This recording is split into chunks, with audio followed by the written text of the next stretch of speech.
జనహిత ప్రగతి సభను నిర్వహిస్తున్న గౌరవ స్థానిక పార్లమెంట్ సభ్యురాలు సోదరి శ్రీమతి కవిత గారికి, గౌరవనీయులు అన్న ధర్మపురి శాసనసభ్యులు ఈ జిల్లా దిక్కు ప్రభుత్వ చీఫ్ విప్ కోటేశ్వరన్న గారు, గౌరవనీయులు రాజకీయాల్లో నాలాంటి ఎంతో మంది యువకులకు ఆదర్శప్రాయుడైన నాయకుడు మా పెద్దన్న గౌరవనీయులు సహచర మంత్రివర్యులు ఈటెల రాజేంద్రన్న గారికి, గౌరవనీయులు గౌరవ పార్లమెంట్ సభ్యులు సోదరులు సుమన్ గారు, గౌరవనీయులు పెద్దలు టిఆర్ఎస్ పార్టీలో మన ముఖ్యమంత్రి కేసీఆర్ గారితో సహా అందరూ కూడా గౌరవంతో మరి సంబోధించుకునే పెద్దలు రాజ్యసభ సభ్యులు కెప్టెన్ లక్ష్మీకాంతరావు గారు,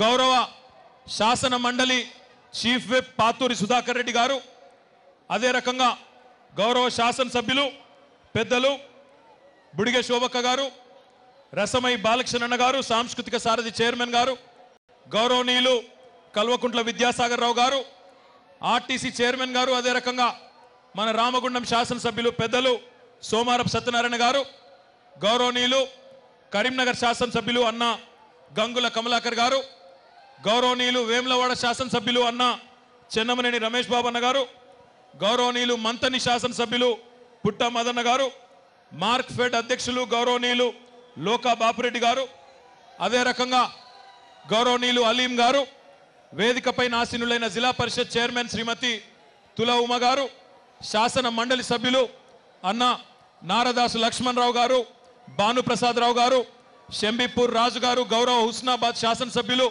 ఒడితెల సతీష్ బాబు గారు, పెద్దపల్లి శాసనసభ్యులు గౌరవనీయులు మనోహర్ రెడ్డి అన్న గారు, అన్న ఐడిసి చైర్మన్ ఈదా శంకర్ రెడ్డి గారు, police housing corporation chairman Koleti Damodar గారు, గౌరవనీయులు పెద్దలు కరీంనగర్ మేయర్ సర్దార్ రవీందర్ సింగ్ గారు, జగిత్యాలలో పార్టీకి మొదటి నుంచి పెద్ద దిక్కుగా ఉన్న గౌరవనీయులు మన గంగారెడ్డి గారు, బండ భాస్కర్ రెడ్డి గారు, జితేందర్ రావు గారు, రాజేశం గౌడ్ గారు, సంజీవరావు గారు, ఇంకా వేదిక పైన ఆసీనులైన జగిత్యాల పార్టీ నాయకత్వం మొత్తానికి అన్న గౌరవనీయులు జువాడి నరసింహరావు గారు, కృష్ణారావు గారు, గౌరవనీయులు మంచిర్యాల శాసనసభ్యులు దివాకర్ రావు అన్న గారు, మన కోరుట్ల మున్సిపల్ చైర్మన్ వేణు గారు, మెట్పల్లి మున్సిపల్ చైర్మన్ ఉమా గారు, వేదిక పైన ఆసీనులైన నాయకులందరికీ పేరు పేరున హృదయపూర్వకంగా, వేదిక ముందున్న అందరికంటే ముఖ్యంగా జగిత్యాల జిల్లాలోని అన్ని ప్రాంతాల నుంచి విచ్చేసిన అక్కా చెల్లెళ్లకు, అన్నాదమ్ముళ్లకు పేరు పేరున అందరికీ కూడా శిరస్సు వంచి నమస్కారం చేస్తా ఉన్నా. హైదరాబాద్ నుంచి విచ్చేసిన మీడియా అన్నలకు, జగిత్యాల జిల్లా స్టాఫర్లందరికీ కూడా ప్రత్యేకంగా నమస్కారాలు. ఇదే జగిత్యాలలో ఒకనాడు తెలంగాణ ఉద్యమం 2001లో ప్రారంభమైన కొత్తలో గౌరవనీయులు మన ముఖ్యమంత్రి గారు, మన్నించాలి మన అన్న వెనుకనే ఉన్నాడు అందుకే మర్చిపోయాను ఏమనుకోద్దు, ప్రభుత్వ సలహాదారు గౌరవనీయులు మాజీ పార్లమెంట్ సభ్యులు డాక్టర్ వివేక్ గారు, అదే రకంగా వేదిక పైన ఆసీనులైన ప్రతి ఒక్కరికి మళ్ళీ నమస్కారాలు చెప్తూ, మరి 2001లో ఆనాడు ఈశ్వరన్న ఆహ్వానం మేరకు గౌరవనీయులు మన ముఖ్యమంత్రి, మన పార్టీ అధ్యక్షులు పెద్దలు కేసీఆర్ గారు ధర్మపురిలో గోదావరి పుష్కరాలకు ఆనాడు రావడం జరిగింది. తెలంగాణ ఉద్యమం ప్రారంభమైన తర్వాత తెలంగాణ రాష్ట్ర ఆకాంక్ష బలపడుతున్నది అని గుర్తించిన తర్వాత అప్పుడు ఆనాడు ముఖ్యమంత్రి, ఆనాడు ప్రభుత్వానికి నాయకత్వం వహిస్తున్న చంద్రబాబు నాయుడు గారు ఎప్పుడైతే గోదావరి పుష్కరాల్లో కూడా జరుగుతున్న వివక్షను, గోదావరి మా దగ్గర లేదా, తెలంగాణలో పారతలేదా, కేవలం రాజమండ్రిలోనే పుష్కరాలు ఎందుకు చేస్తారని చెప్పి ఆనాడు కేసీఆర్ గారు గులాబీ జెండా ఎగరేసి ఆనాడు నిలదీసి అడిగితే అప్పుడున్న ముఖ్యమంత్రి చంద్రబాబు నాయుడు గారికి కూడా ధర్మపురి రాక తప్పలేదు. ఇది ఎందుకు చెప్తున్నా అంటే జగిత్యాల జిల్లా దెబ్బ ఎట్లుంటుందో చెప్పేదందుకే ఈ మాట చెప్తా ఉన్నా. చంద్రబాబు నాయుడు వచ్చిండు, వచ్చి ఆనాడు ధర్మపురిలో గోదావరి కాడికి వచ్చిండు, గోదావరి క్షేత్రానికి వచ్చిండు. వచ్చిన తర్వాత పుష్కరాల్లో ఏం చెప్తారు పంతులు? బ్రహ్మాండంగా ఆశీర్వాదం ఇస్తారు. ఆ గోదావరి తల్లి రైతులను అందరినీ బాగా చూడాలని చెప్పి ఆశీర్వాదం ఇచ్చి, మరి రాష్ట్ర ముఖ్యమంత్రి వచ్చిండు కదా అని చెప్పి వాళ్ళు రమ్మన్నారట. పుష్కర ఘాట్లకు వచ్చి స్నానం చేయండి సార్ అన్నారట. వచ్చిండు ఆయన పెద్ద మనిషి, నీళ్ళలో దిగిండు. పంతులు గారు అంటుండట, అయ్యా చంద్రబాబు గారు మునగండి, గోదావరిలో మునగండి అన్నాడట. పుష్కర స్నానం అంటే మునగాలి కదా, ఆయన మునుగుతలేడు. రెండోసారి చెప్పిండట పంతులు గారు, చంద్రబాబు నాయుడు గారు మునగండి అన్నాడట. ఆ చంద్రబాబు నాయుడు వెనక అటెండర్ ఉన్నాడు, మన తెలంగాణ ఆయన, ఒక ఆయన మన జగిత్యాల జిల్లావాడే. ఆయన అన్నాడట పంతులు గారితోని, అయ్యా పంతులు గారు మా చంద్రబాబు నాయుడుకు మునుగుడు తెలియదు, ముంచుడు మాత్రమే తెలుసు అన్నాడట. జగిత్యాల దెబ్బ ఎట్లుంటుందంటే మీ జిల్లా దెబ్బ, ఎప్పుడైతే చంద్రబాబు నాయుడు ఆనాడు గోదావరిలో మునగలేదో ఈరోజు ఆ దెబ్బకు మొత్తం మన రాష్ట్రాన్ని వదిలిపెట్టి పక్క రాష్ట్రానికి పారిపోయే పరిస్థితి వచ్చింది మీ దెబ్బతోని. అంత గొప్ప చైతన్యవంతమైన గడ్డ ఈ జగిత్యాల గడ్డ. జగిత్యాలతో ఈసారి ఇప్పుడే సోదరులు సంజయ్ గారు ఒక మాట అన్నారు, ఎంపీ గారు ఒక మాట అన్నారు.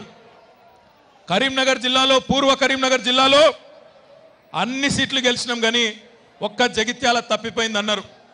ఈసారి నాకు విశ్వాసం ఉన్నది, ఎన్నికలు ఎప్పుడు జరిగినా 2019లో జరిగినా దానికంటే కొద్దిగా ముందే జరిగినా ఎప్పుడు జరిగినా ఈసారి తెలంగాణ రాష్ట్ర సమితి జైత్రయాత్ర జగిత్యాల నుంచే మొదలైతుంది. గులాబీ జెండా ఖచ్చితంగా ఇక్కడ ఎగురుతుంది అనే విశ్వాసం కూడా స్పష్టంగా నాకు కనబడతా ఉన్నది. ఒక్కసారి మీరు ఆలోచించాలని నేను కోరుతా ఉన్నా. చాలా మంది పెద్దలు ఇలా చాలా మాట్లాడుతున్నారు. జగిత్యాల శాసనసభ్యులు జీవన్ రెడ్డి గారు కూడా మాట్లాడుతున్నారు.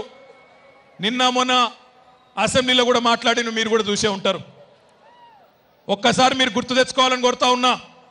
ఎవరు ఈ జీవన్ రెడ్డి గారు, ఎవరు మీ జగిత్యాల శాసనసభ్యుడు, ఆయన గతంలో తెలంగాణకు చేసిన, ఆయన తెలంగాణ ఉద్యమంలో ఆయన పోషించిన పాత్ర ఏందో ఒక్కసారి గుర్తు తెచ్చుకోవాలని కోరుతా ఉన్నా. ఇదే జీవన్ రెడ్డి గారు కాదా గతంలో ఆనాడు మనం తెలంగాణ ఉద్యమంలో భాగంగా 2004లో కాంగ్రెస్ పార్టీ ఆనాడు దేశంలో ఎక్కడికక్కడ తునకలైపోయి ఇంకా ఆశ లేదు భవిష్యత్తులో అనుకొని ఆశ జాలించుకొని ఇక ఆఖరికి విధి లేని పరిస్థితుల్లో ఆనాడు వారు ముందుకు వచ్చి తెలంగాణ ప్రాంతంలో టీఆర్ఎస్ తోని పొత్తుంటేనే ఇక్కడ మనం ముందుకు పోతామని చెప్పి ఆనాడు ముందుకు వచ్చి టీఆర్ఎస్ తో జతగట్టి గులాబీ కండువా కప్పుకొని సోనియా గాంధీ నుంచి మొదలు పెడితే జీవన్ రెడ్డి గారి దాకా 2004 ఎన్నికల్లో పోటీ చేస్తే మీరు ఆనాడు ఆయనను గెలిపించడం జరిగింది. గెలిపించిన తర్వాత ఏ తెలంగాణ ఇస్తామని చెప్పి మాట చెప్పి కాంగ్రెస్ పార్టీ మనతోని పొత్తుకూడిందో ఆ మాట నిలబెట్టుకోకపోతే ఆనాడు అప్పుడున్న యూపీఏ ప్రభుత్వంలో కేంద్ర మంత్రిగా ఉన్న కేసీఆర్ గారు తన పదవిని ఎడమకాలి చెప్పులాగా తీసి అవతలకు కొట్టి కరీంనగర్ ప్రజాక్షేత్రంలో నిలబడి ఎన్నికలకు పోతే ఆనాడు రాజశేఖర్ రెడ్డి గారు, వైఎస్ రాజశేఖర్ రెడ్డి గారు కాంగ్రెస్ ముఖ్యమంత్రి, ఆంధ్ర ప్రాంత నాయకుడు, తెలంగాణ ఉద్యమాన్ని ఎట్లన్నా ఖతం చేయాలి, కేసీఆర్ను 2006 ఎన్నికల్లో కరీంనగర్లో ఓడగొడితే అయిపోతుంది తెలంగాణ ఉద్యమం అని చెప్పి ఆనాడు అందరినీ దేవులాడిండు. ఎవరు తెలంగాణ ఉద్యమానికి వ్యతిరేకంగా, తెలంగాణ ప్రజల ఆకాంక్షకు వ్యతిరేకంగా ఎవరు దొరుకుతారా అని చెప్పి భూతద్దం పెట్టి దేవులాడిండు. దేవులాడంగా అందరు కాంగ్రెస్ వాళ్ళు మేము చేయమంటే మేము చేయమన్నారు. ఎందుకంటే మా ప్రజల ఆకాంక్షకు వ్యతిరేకంగా మేమెందుకు పోటీ చేస్తామని చెప్పి అందరు ఒక్కొక్కరు తప్పించుకుంటే ఒక్క జీవన్ రెడ్డి గారు మాత్రం కనబడ్డాడు. రాజశేఖర్ రెడ్డికి ఆఖరికి జీవన్ రెడ్డి గారిని పట్టుకొని జీవన్ రెడ్డి గారు మీరు పోటీ చేయాలి కేసీఆర్కు వ్యతిరేకంగా అంటే జీవన్ రెడ్డి గారు బేరం మాట్లాడుకున్నాడు. ఆనాడు రాజశేఖర్ రెడ్డి గారు నేను ఎట్లాగో ఓడిపోతా నాకు తెలుసు, గెలిచే అవకాశమే లేదు, తెలంగాణలో కేసీఆర్ను ఓడగొట్టేటోళ్ళు ఎవరు పుట్టలేదు, కానీ నేను ఓడిపోతే నాకు మంత్రి పదవి ఇవ్వాలని చెప్పి బేరమాడుకొని ఆనాడు కేసీఆర్ను ఓడగొట్టే ప్రయత్నం చేసిన ఎమ్మెల్యే గారు ఈరోజు జగిత్యాల నుంచి ప్రాతినిధ్యం వహిస్తున్న ఎమ్మెల్యే జీవన్ రెడ్డి గారు. ఒక్కసారి మీరు ఆలోచించాలని కోరుతున్నా. నేను పొరపాటున ఆనాడు 2006 ఎన్నికల్లో తెలంగాణ ఉన్నదా లేదా, తెలంగాణ ప్రజలకు తెలంగాణ కావాలని కోరిక బలంగా ఉన్నదా లేదా అని చెప్పే ఎన్నికల్లో ఈరోజు మన కడ్డం నిలబడ్డ ఈ జీవన్ రెడ్డి గారు పొరపాటున ఆనాడు గెలిచుంటే పొరపాటున నాడు కేసీఆర్ గారు కనుక ఓడిపోయి ఉంటే ఈరోజు తెలంగాణ రాష్ట్రం ఉండేదా? ఒక్కసారి మీరు గుండెల మీద చేసుకుని ఆలోచించాలని నేను కోరుతా ఉన్నా. ఈరోజు అదే జీవన్ రెడ్డి పెద్ద పెద్ద మాటలు మాట్లాడుతున్నాడు. ఆయన శాసనసభలో ఈరోజు జగిత్యాల ప్రజల ఆశీర్వాదంతో మరి గెలిచి వచ్చి మళ్ళొక్కసారి ఆనాడు ఎట్లయితే తెలంగాణ రాష్ట్ర ఏర్పాటుకు వ్యతిరేకంగా కేసీఆర్ గారిని ఓడించే కుట్రలో, ఆంధ్ర నాయకుల కుట్రలో పావుగా మారిన జీవన్ రెడ్డి గారు, ఆంధ్ర నాయకుల తొత్తుగా ఆనాడు వ్యవహారం చేసిన జీవన్ రెడ్డి గారు ఈరోజు మళ్ళొక్కసారి శాసనసభలో మాట్లాడుతున్నాడు. మీరు చూసినారు మన ముఖ్యమంత్రి కేసీఆర్ గారు ఏమంటున్నారు? గోదావరి నదిలో, కృష్ణా నదిలో, ఈ రెండు నదుల్లో తెలంగాణ రాష్ట్రానికి 1200 టీఎంసీల న్యాయబద్ధమైన వాటా ఉన్నది. ఒక టీఎంసీకి 10,000 ఎకరాలు వారించుకోవచ్చు. 1200 టీఎంసీల నీళ్లను, ప్రతి నీటి చుక్కను సద్వినియోగం చేసుకుంటే 1,20,00,000 ఎకరాలకు నీళ్ళు ఇచ్చుకునే ఆస్కారం ఉంటుంది. అందుకే మన ముఖ్యమంత్రి కేసీఆర్ గారు నీళ్లు, నిధులు, నియామకాలు అనే శీర్షిక మీద తెలంగాణ ఉద్యమం ఆ పునాదుల మీద జరిగితే తెలంగాణ ప్రజలకు న్యాయం చేయాలన్న ఉద్దేశంతో ఈరోజు మన పూర్వ కరీంనగర్ జిల్లాలో ఒక కాళేశ్వరం కానీ, ఒక అన్నారం కానీ, ఒక సుందిల్ల కానీ బ్యారేజ్ కట్టి మన జిల్లా మొత్తాన్ని సస్యశ్యామలం చేయాలి. ఇక్కడి నీళ్లను, గోదావరి నీళ్లను మొత్తం సగం తెలంగాణకు మళ్ళించి ఉత్తర తెలంగాణను సస్యశ్యామలం చేయాలనే ప్రయత్నం చేస్తూ ఉంటే జగిత్యాల శాసనసభ్యుడు జీవన్ రెడ్డి గారు ఏమన్నాడు? మొన్న అసెంబ్లీలో మీరే చూసిండ్రు. ఏమన్నాడు ఆయన?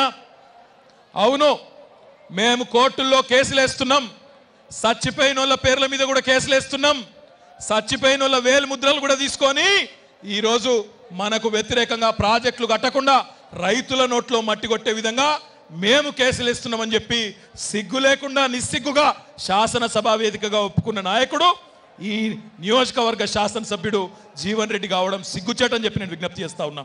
మీరు ఆలోచించాలని నేను కోరుతా ఉన్నా. ఈరోజు చాలా మంది చాలా మాట్లాడినరు.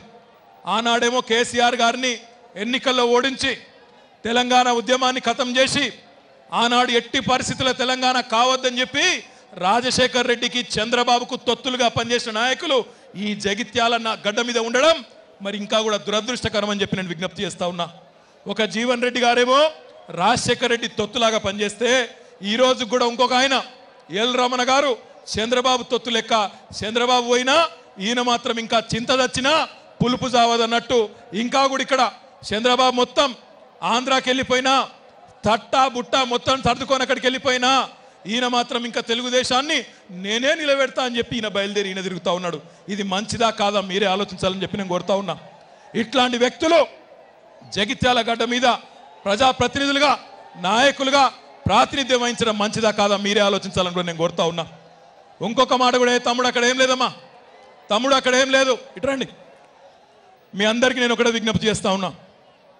చాలామంది అన్నారు ఏమొస్తుంది తెలంగాణ వస్తే అన్నారు. ఏమొచ్చింది తెలంగాణ వస్తే ఒక్కసారి మీరు ఆలోచించాలని నేను కోరుతా ఉన్నా. ఏమొచ్చింది అంటే, ఒకనాడు ఇక్కడ జగిత్యాల నుంచి ఎల్ రమణ గారు ఎమ్మెల్యేగా ఉన్నప్పుడు, తెలుగుదేశం ప్రభుత్వం ఉన్నప్పుడు పెన్షన్లు ఉండేది. ఆ పెన్షన్లు ఉన్నప్పుడు జగిత్యాలలో తెలుగుదేశం ప్రభుత్వంలో ఊరికి 10 మందికి పెన్షన్లు వస్తే 40 మందికి రాకపోయేది. ఆ రానోళ్ళు పోయి లొల్లి పెట్టేది, మాకెందుకు ఇస్తలేరా పెన్షను, మాకు అన్ని అర్హతలు ఉండగా మాకెందుకు ఇస్తలేరంటే ఏమన్నారు అన్నాడు? ఆ 70 రూపాయల పెన్షన్ గురించి ఆ వచ్చిన 10 మందిలో ఎవరో ఒకరు చచ్చిపోతారు, ఆ 10 మందిలో ఎవరో ఒకరు చచ్చిపోతే మీకు కూడా ఇస్తామన్నారు. అట్లాంటి రోజులు. తర్వాత కాంగ్రెస్ ప్రభుత్వం వచ్చింది, జీవన్ రెడ్డి ఆనాడు ఎమ్మెల్యే అయినారు. జీవన్ రెడ్డి ఎమ్మెల్యే అయిన తర్వాత కాంగ్రెస్ ప్రభుత్వం వచ్చిన తర్వాత ఆ 70 రూపాయల పెన్షను 200 అయింది. మరి 200 రూపాయలకి ఏమొస్తున్నది? ఇవాళ కిలో పప్పు, ఉప్పు, నూనె, చింతపండు ఏదన్నా వచ్చే పరిస్థితి ఉన్నదా? ఏది లేదు. ఆఖరికి ముసలోళ్ళకు మందు గోళీలు కూడా వచ్చే పరిస్థితి లేదు 200 రూపాయలకు.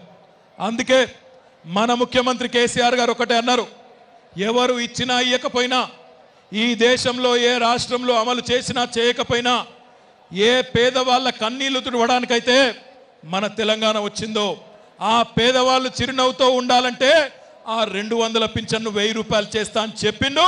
చెప్పింది చెప్పినట్టుగా ఈరోజు పెద్ద వయసులో ఉన్న పేదవాళ్లకు, వికలాంగులకు వితంతువులకు ఒక పెద్దన్న మాదిరిగా ఒక కొడుకు మాదిరిగా ఆసరాగా నిలబడ్డది మన ముఖ్యమంత్రి కేసీఆర్ గారు అని చెప్పి నేను మీకు విజ్ఞప్తి చేస్తున్నా. జగిత్యాలలో ఈ జిల్లాలో మొత్తం తెలంగాణలోనే అత్యధికంగా బీడీ కార్మికులు ఉండేది ఈ జిల్లాలో. మరి అట్లాంటి ఈ జిల్లాలో బీడీ కార్మికురాళ్ళైన అక్కా చెల్లెల కోసం మీరు ఎన్ని ఉద్యమాలు చేసినా ఎన్ని రకాల పోరాటాలు చేసినా ఏనాడు కూడా ఏ ప్రభుత్వం పట్టించుకోలే. 45 ఏళ్ళున్న కాంగ్రెస్ ప్రభుత్వం పట్టించుకోలే, అదే రకంగా 17 ఏళ్ళున్న తెలుగుదేశం ప్రభుత్వం పట్టించుకోలే.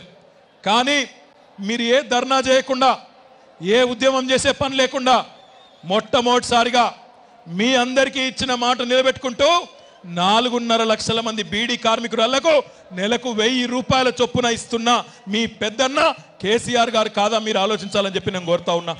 గతంలో కాంగ్రెస్ ప్రభుత్వంలో 29 లక్షల మందికి పెన్షన్లు ఇస్తే ఈరోజు తెలంగాణ ప్రభుత్వం కేసీఆర్ గారి నాయకత్వంలో 11 లక్షల మందికి అదనంగా 40 లక్షల మందికి పెన్షన్లు ఇచ్చుకుంటా ఉన్నాం. గతంలో కాంగ్రెస్ ప్రభుత్వంలో 29 లక్షల మందికి పెన్షన్లు ఇస్తూ సంవత్సరానికి 830 కోట్లు ఖర్చు పెడితే ఈరోజు తెలంగాణ ప్రభుత్వం సంవత్సరానికి 5300 కోట్లు ఖర్చు పెడుతున్న విషయాన్ని నేను మీకు గుర్తు చేస్తా ఉన్నా. అదే రకంగా మీ అందరికీ కూడా తెలుసు, ఒకనాడు కాంగ్రెస్ ప్రభుత్వంలో పేదవాళ్ళకి ఇచ్చే బియ్యం మీద కూడా పరిమితులు పెట్టాను, సీలింగ్ పెట్టాను. మనిషికి 4 కిలోలు, ఇంటికి 20 కిలోలు మాత్రమే అన్నారు.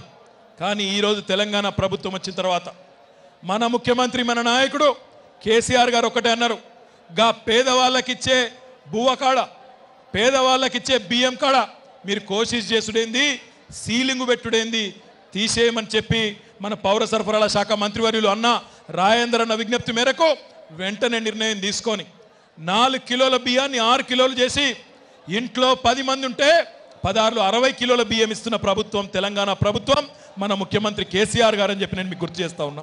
అదే రకంగా ఈరోజు పేదింటి బిడ్డలు చదువుకునే ప్రభుత్వ హాస్టళ్ళు ప్రభుత్వ స్కూళ్ళల్లో తల్లిదండ్రులు అడగలేదు, పిల్లలు ధర్నా చేయలేదు, ఎవరు ఏమి అడగకపోయినా బ్రహ్మాండంగా ఈరోజు హైదరాబాదులో ఉండే నా పిల్లలు కానీ కవిత పిల్లలు కానీ ఏ సన్న బియ్యంతో అన్నం తింటా ఉన్నారో అదే సన్న బియ్యంతో పేదింటి బిడ్డల కడుపు నిండా బువ్వ పెడుతున్న ప్రభుత్వం తెలంగాణ ప్రభుత్వమా కాదా మీరు ఆలోచించాలని నేను కోరుతా ఉన్నా.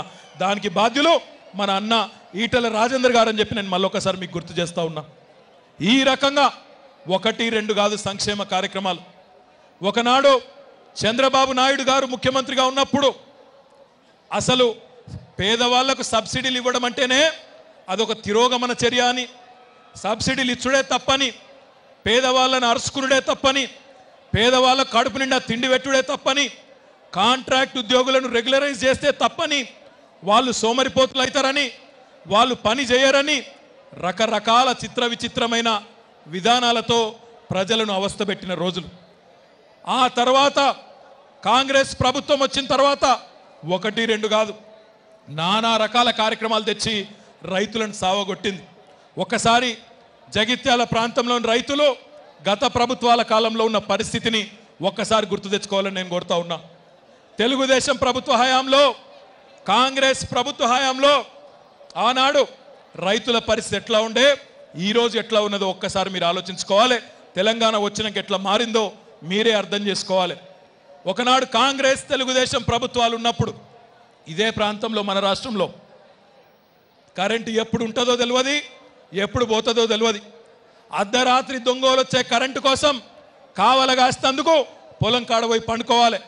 కరెంటు 3 గంటలకు రాత్రి వస్తుందంటే నడి రాత్రి లేచి భార్య పిల్లలను ఇచ్చిపెట్టి మోటార్ పెట్టేందుకు పోయేటప్పుడు చచ్చిపోయిన మంది రైతులు ఎంతమంది, కరెంటు షాక్ కొట్టిన వాళ్ళు, పాము గుట్టి చచ్చిపోయిన వాళ్ళు, తేళ్లు గుట్టి చచ్చిపోయిన వాళ్ళు, రకరకాల ఇబ్బంది పడ్డోళ్ళు ఎంతమందో ఒక్కసారి యాద్ చేసుకోవాలి. కానీ ఈరోజు కేసీఆర్ ప్రభుత్వం వచ్చిన తర్వాత తెలంగాణ రాష్ట్రం ఏర్పడిన తర్వాత పట్ట పగలే 9 గంటలు నాణ్యమైన కరెంటు మన రైతన్నలకు వస్తున్నదా లేదా ఒక్కసారి మీ చప్పట్ల ద్వారా అందరికి కూడా చెప్పాలని చెప్పి కూడా నేను కోరుతా ఉన్నా. రైతులకు 9 గంటల పట్టపగటి పూట కరెంటు, ఇళ్లకు 24 గంటల కరెంటు, మంచినీళ్ళకు గోస లేదు. అన్ని రకాలుగా ప్రభుత్వమే చూసుకుంటూ ముందుకు పోతా ఉన్నది. ఒకనాడు రైతులు కాంగ్రెస్ ప్రభుత్వంలో ఎరువుల కోసం విత్తనాల కోసం లైన్ల నిలబడాలి. ఆఖరికి లైన్ల నిలబడి ఆకలైతే ఆ చెప్పులు లైన్ల మీద పెట్టి లైన్ల నిలబెట్టి ఆ కాళ్ళతోని డాంబర్ రోడ్డు మీద నడుచుకుంటూ పోయి అన్నం తినొచ్చిన పరిస్థితి. ఆ తర్వాత ఆఖరికి విత్తనాలు పంచలేని దుస్థితిలో పోలీస్ స్టేషన్లలో పెట్టి విత్తనాలు వంచిన అసమర్థులు కాంగ్రెస్ పార్టీ నాయకులు. ఇవాళ ఒక్కసారి మీరు ఆలోచించాలి. తెలంగాణ ప్రభుత్వం వచ్చిన తర్వాత రైతులకు నాణ్యమైన కరెంట్ ఇవ్వడమే కాకుండా నిరంతరంగా పగటిపూట కరెంట్ ఇవ్వడమే కాకుండా సకాలంలో ఎరువులు విత్తనాలు బ్రహ్మాండంగా ఇస్తున్న ప్రభుత్వం తెలంగాణ ప్రభుత్వమా కాదా మీరు ఆలోచించాలి. భారతదేశానికి స్వాతంత్రం వచ్చి 70 ఏళ్ళైంది. ఈ 70 ఏళ్లలో ఈ దేశంలో 20-25 రాష్ట్రాలు ఆనాటి నుంచి ఈనాటి వరకు ఇప్పుడు 29 రాష్ట్రాలు ఉంటే ఈ దేశంలో ఏ ప్రధానమంత్రి ఏ ముఖ్యమంత్రి చేయని ప్రకటన మొన్ననే చేసి రైతుల పాలిటి నిజమైన పక్షపాతి మీరు వ్యవసాయం చేసుకోండి, ఎరువులు నేనిస్తా, ప్రతి ఎకరానికి 4,000 రూపాయల చొప్పున నేనిస్తా అని చెప్పి ఈరోజు రైతు పక్షపాతిగా మన ముందుకు వచ్చిన ముఖ్యమంత్రి కేసీఆర్ గారు.